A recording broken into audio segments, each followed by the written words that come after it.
नमस्कार, स्वागत है आपका न्यूज इंडिया में। मैं हूं आपके साथ रजत राकेश टंडन और आप देख रहे हैं न्यूज एट 7। ये एक खास शो है जहां हम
क्या कुछ कहा राहुल गांधी ने, सुनाते हैं आप। ये एक और उदाहरण है वोट चोरी का। पिछली बार मैंने आपको एडिशंस के बारे में बताया था, ये हम आपको डिलीशंस के बारे में दिखा रहे हैं और सबूत के साथ हम आपको दिखाएंगे कि ये जो डिलीशंस हुए हैं ये सेंट्रलाइज तरीके से कॉल सेंटर के प्रयोग करके, सॉफ्टवेयर के प्रयोग करके किए गए हैं।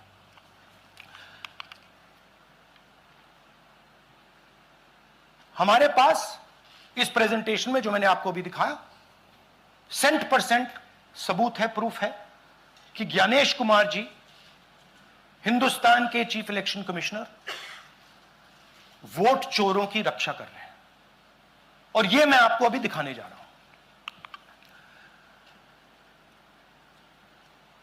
हर इलेक्शन में हमें रिपोर्ट आती थी कि वोटर्स डिलीट हो रहे हैं, कांग्रेस वोटर्स डिलीट हो रहे हैं, ऑपोजिशन के वोटर्स डिलीट हो रहे हैं, दलित वोटर्स डिलीट हो रहे हैं, आदिवासी हो रहे हैं, माइनॉरिटी वोटर्स डिलीट हो रहे हैं, ओबीसी वोटर्स डिलीट हो रहे हैं। मगर जब डिलीट होते हैं ऑपोजिशन के ही होते हैं।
पर आधारित ना हो। राहुल गांधी के मुताबिक आलंद विधानसभा क्षेत्र में 6018 मतदाताओं का नाम हटाने के लिए आवेदन दिए गए। उन्होंने कहा कि ऐसा कांग्रेस मतदाताओं को निशाना बनाकर किया गया। राहुल गांधी ने दावा किया कि मतदाताओं के नाम हटाने के लिए जिन मोबाइल नंबरों का इस्तेमाल हुआ वो कर्नाटक के बाहर के थे। राहुल गांधी ने मंच पर कुछ लोगों को पेश किया जिनके नाम मतदाता सूची से हटाने का प्रयास हुआ या उनके नाम इस्तेमाल करके ऐसा करने का प्रयास किया गया। क्या कुछ कहा Rahul Gandhi? The Chief Election Commissioner, Mr. Gyanesh Kumar, is not telling the CID of Karnataka who is doing this. This is not an isolated case. There are many such cases. Here is another one. Maharashtra, Rajora, same idea. 6,850 targeted voters added. Aland we caught deletions, Rajora we caught additions. But the basic idea is the same. Phones from outside, people who are supposed to have added voters don't know that they've added voters. People who've deleted voters don't know that they've deleted voters. You can see, you might remember that, those names there. JW, JW, JW, JW from the last presentation. Same model. So it's the same system that is doing this. It's doing it in Karnataka. It's doing it in Maharashtra. It's done it in Haryana. It's done it in UP. And we have proof of all of it.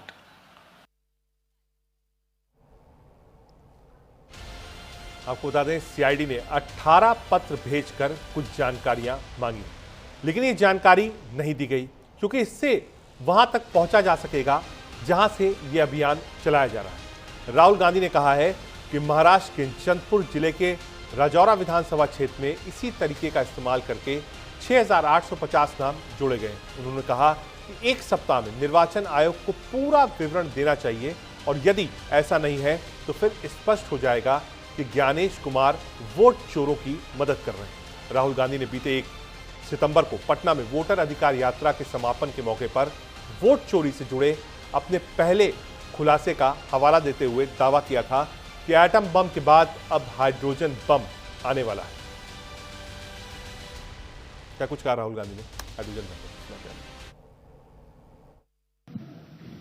So, first of all, this is not the H bomb.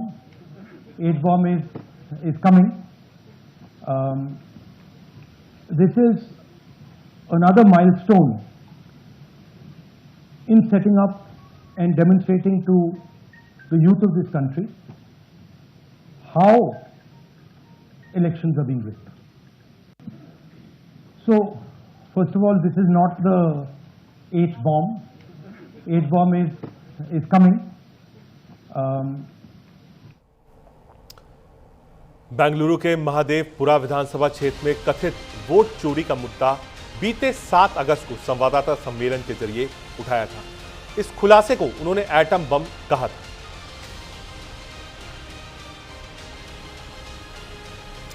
क्या कुछ कहा राहुल गांधी इसका? Let's come to why I'm making such a direct accusation about this gentleman, Gyanesh Kumar. There is an ongoing investigation on this matter in Karnataka. The CID of Karnataka has sent 18 letters in 18 months. 18 letters in 18 months to the Election Commission. And they have asked the Election Commission for some very simple facts. Number one, give us the destination IP from where these forms were filled. Number two, give us the device destination ports from where these applications were filed. And number three, most important, give us the OTP trails, because when you file, you have to get an OTP. 18 times in 18 months. The CID of Karnataka has written to the Election Commission for this. And they are not giving it. Why are they not giving it? Because this will lead us to where the operation is being done from. एक लंबी फेरिस्त थी राहुल गांधी के पास, जो आरोप उन्होंने आज फिर एक बार इलेक्शन कमीशन और सीसी पर लगाए। राहुल गांधी द्वारा लगाए गए आरोप को चुनाव आयोग ने झूठे और बेबुनियाद बताया। चुनाव आयोग ने कहा, किसी भी आम नागरिक द्वारा किसी भी वोट को ऑनलाइन नहीं हटाया जा सकता। जैसे कि राहुल गांधी ने गलत धारणा बनाई है, प्रभावित व्यक्ति को सुनवाई का अवसर दिए बिना वोटों को हटाया नहीं जा सकता। 2023 में आलंद विधानसभा क्षेत्र में मतदाताओं के नाम हटाने के कुछ असफल प्रयास किए गए और मामले की जांच के लिए स्वयं चुनाव आयोग द्वारा एक प्राथमिक दर्ज कराई गई। आगे चुनाव आयोग ने बताया, रिकॉर्ड्स के अनुसार आलंद विधानसभा क्षेत्र में 2018 में सुबाद गट्टेदार जो कि बीजेपी से है और 2023 में BR पाटिल जो कि कांग्रेस से है, उन्होंने जीत हासिल की थी।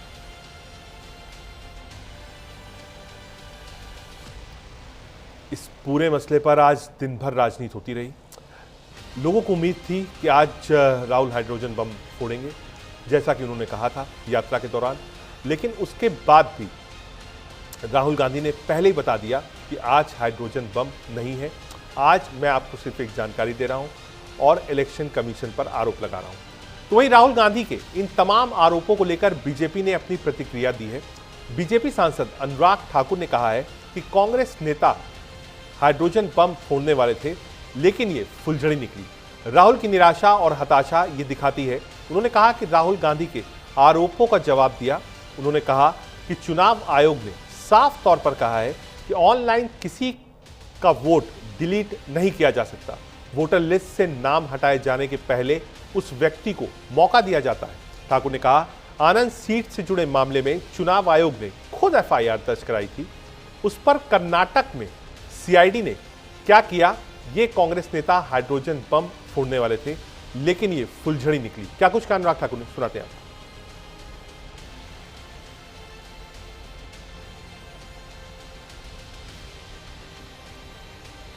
अनुराग ठाकुर ने आज एक बार फिर से राहुल गांधी पर निशाना साधा और कहा कि उन्होंने पहले भी बहुत सारे आरोप लगाए हैं। कोर्ट ने कई बार कहा कि राहुल गांधी के आरोप अलग हैं। बीजेपी ने आज दिन भर बाइट्स दी, लगातार राहुल गांधी निशाने पर थे। प्रेस कॉन्फ्रेंस के बाद पूरे देश से बीजेपी की प्रतिक्रिया आई और उन्होंने कहा कि राहुल गांधी झूठ बोल रहे हैं, उनके पास कोई सबूत नहीं है। क्या कुछ कहा अनुराग ठाकुर ने, सुनाते हैं। चुनाव दर चुनाव हार और जनता से नकार दिए जाने वाले एक नेता, जिनके नेतृत्व में लगभग 90 चुनाव कांग्रेस पार्टी है, उनकी हताशा निराशा दिन पर दिन बढ़ती जा रही है और आरोपों की राजनीति को इन्होंने अपना आभूषण बना लिया है। जब इन्हीं के लगाए गए आरोपों को ऑथेंटिकेट करने के लिए कहा जाता है तो पीठ दिखाकर भाग जाते हैं, शपथ पत्र देने के लिए कहा जाता है तो मुकर जाते हैं। गलत और निराधार आरोप लगाना राहुल गांधी जी की आदत बन गई है। It has become a habit of Shri Rahul Gandhi to make incorrect and baseless allegations और बार बार आरोप लगाने के बाद माफी मांगने का काम और कोर्ट से फटकार खाने का काम राहुल गांधी जी का हो गया है। ये जो देश भर में लोगों को संशय पैदा हुआ है कि हमारे वोटों के साथ खिलवाड़ हो रहा है और राहुल गांधी जी कई बार कह चुके हैं कि वोट चोरी के प्रमाण हम ले चुके हैं। बार बार हम एविडेंस दें और निर्वाचन आयोग उसकी जांच भी नहीं कराए, ये बड़ा मुझे अजीब लगता है। निष्पक्ष जांच हो, कमियों को सुधारा जाए और वोटर लिस्ट जो है वो पॉलिटिकल पार्टीज को मिलने का एक अधिकार है, वो हमें मिलनी चाहिए ताकि वेरीफाई कर सकें। और कर्नाटक में जो वो हम सबके सामने है, उसका अभी तक ना तो उसको कोई झुठला रहा है, ना उसके खिलाफ कोई इंक्वायरी हो रही है। तो ये सारे इश्यूज देखकर हमें लगता है कि देश में लोगों के मन में भ्रांति फैल रही है। ये लोगों को लग रहा है कि संवैधानिक संस्थाएं जानबूझ के कमजोर उनको किया जा रहा है और वोटों से लोगों का नाम काटा जा रहा है, जोड़ा जा रहा है और बहुत बड़ा खिलवाड़ हो रहा है। इसके कई प्रमाण सामने आए हैं, इसलिए बड़ा चिंता का विषय है। देश भर में हम लोग वोट चोरी के खिलाफ अभियान चला रहे हैं।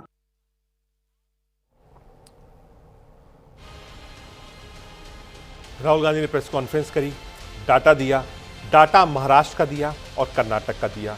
कई ऐसे लोग थे कर्नाटक से, उनको भी राहुल गांधी ने मंच पर बुलाया और बताया जिनका नंबर इस्तेमाल किया था, उसको लेकर भी कंट्रोवर्सी हो रही है।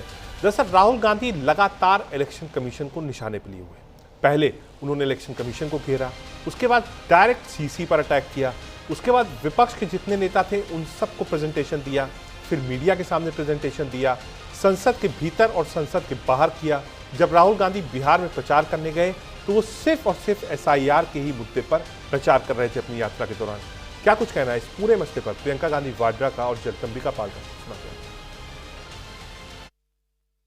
जिस तरह से एक प्रेस कॉन्फ्रेंस बुलाई और जिस तरह से पूरे देश में देश की जनता को एक झूठ और गुमराह करने का कि हम हाइड्रोजन बम फोड़ेंगे SIR को लेकर के, लेकिन जब उन्होंने प्रेस कॉन्फ्रेंस की तो उन्होंने कहा कि नहीं, आज हम हाइड्रोजन बम नहीं फोड़ेंगे। तो इससे साफ साबित है कि जो बादल गरजते हैं वो बादल बरसते नहीं, और उनके पास कुछ भी नहीं है। हाइड्रोजन बम तो छोड़िए, फुलझड़ी के लिए भी कोई चीज नहीं है। और जो बात वो हाइड्रोजन बम की बात कर रहे हैं, उन्हें भूल जाना चाहिए कि एक तरफ कहते हैं कि हमारी मोहब्बत की दुकान है और दूसरी तरफ विनाश की और हाइड्रोजन बम की बात कर रहे हैं।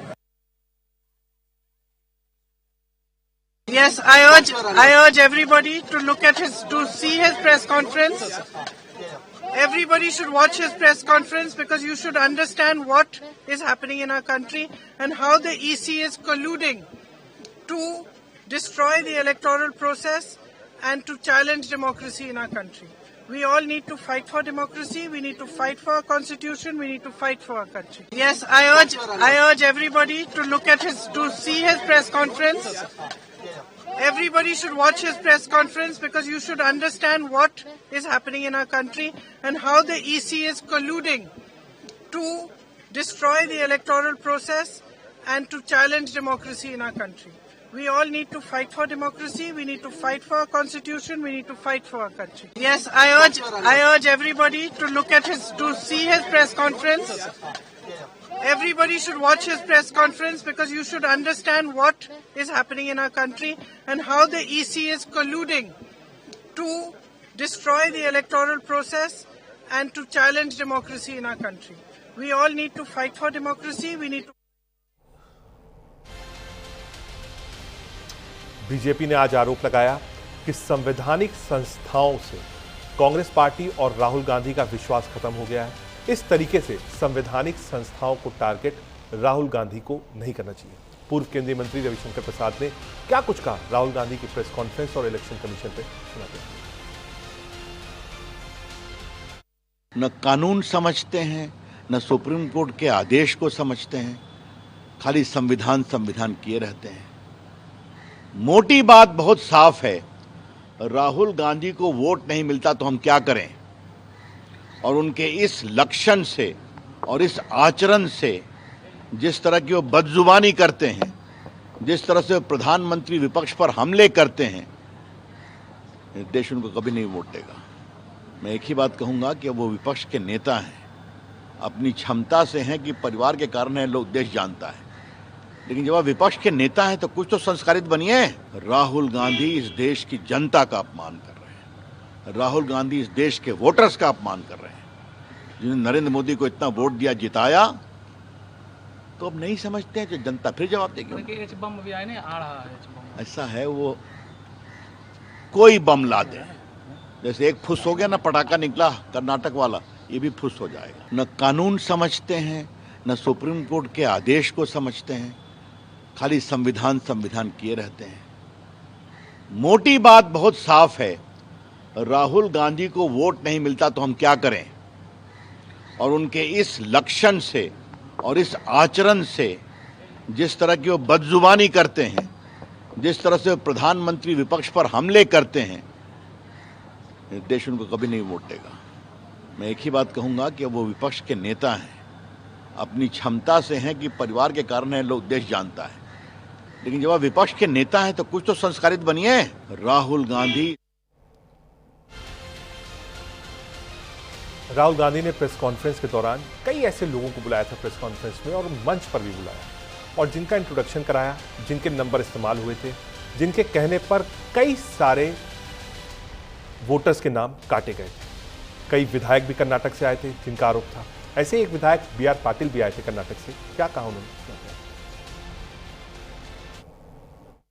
कोशिश आज नहीं, मैं चुनाव जब से जीता तब से मैं कोशिश कर रहा हूँ। इसका इंक्वायरी के लिए दिया गया आनंद के डीवाईएसपी को, मटेरियल नहीं मिला। फिर बाद में एडिशनल एसपी गुलबर्गा को दिया गया, कोई सहकार नहीं दिया। फिर बाद में सीओडी को दिया गया, सीओडी 18 लेटर लिखे, इलेक्शन कमीशन ने रिप्लाई नहीं दिया। इसका मतलब क्या होता है? ये कोई साजिश है इसके पीछे, इसको छुपाने का काम इलेक्शन कमीशन कर रहे हैं। कोशिश आज नहीं, मैं चुनाव जब से जीता तब से मैं कोशिश कर रहा हूँ। इसका इंक्वायरी के लिए दिया गया आनंद के डीवाईएसपी को, मटेरियल नहीं मिला। फिर बाद में एडिशनल एसपी गुलबर्गा को दिया गया, कोई सहकार नहीं दिया। फिर बाद में सीओडी को दिया गया, सीओडी 18 लेटर लिखे, इलेक्शन कमीशन ने रिप्लाई नहीं दिया। इसका मतलब क्या होता है? ये कोई साजिश है इसके पीछे, इसको छुपाने का काम इलेक्शन कमीशन कर रहे हैं। कोशिश आज नहीं, मैं चुनाव जब से जीता तब से मैं कोशिश कर रहा हूँ। इसका इंक्वायरी के लिए दिया गया आनंद के डीवाईएसपी को, मटेरियल नहीं मिला। फिर बाद में एडिशनल एसपी गुलबर्गा को दिया गया, कोई सहकार नहीं दिया। फिर बाद में सीओडी को दिया गया, सीओडी 18 लेटर लिखे, इलेक्शन कमीशन ने रिप्लाई नहीं दिया। इसका मतलब क्या होता है? ये कोई साजिश है इसके पीछे, इसको छुपाने का काम इलेक्शन कमीशन कर रहे हैं। कोशिश आज नहीं, मैं चुनाव जब से जीता तब से मैं कोशिश कर रहा हूँ। इसका इंक्वायरी के लिए दिया गया आनंद के डीवाईएसपी को, मटेरियल नहीं मिला। फिर बाद में एडिशनल एसपी गुलबर्गा को दिया गया, कोई सहकार नहीं दिया। फिर बाद में सीओडी को दिया गया, सीओडी 18 लेटर लिखे, इलेक्शन कमीशन ने रिप्लाई नहीं दिया। इसका मतलब क्या होता है? ये कोई साजिश है इसके पीछे, इसको छुपाने का काम। राहुल गांधी ने आज प्रेस कॉन्फ्रेंस करी, एक हफ्ते का अल्टीमेटम इलेक्शन कमीशन को दिया है। इलेक्शन कमीशन ने साफ कह दिया कि ऑनलाइन वोट की चोरी नहीं हो सकती। बीजेपी हमलावर है। अब लोगों को और खास तौर से मुझे लगता है इलेक्शन कमीशन और बीजेपी को इंतजार होगा कि राहुल गांधी जिस हाइड्रोजन बम की बात कर रहे हैं वो कब आएगा और कितना फटेगा। एक छोटा सा ब्रेक, कहीं मत जाइए।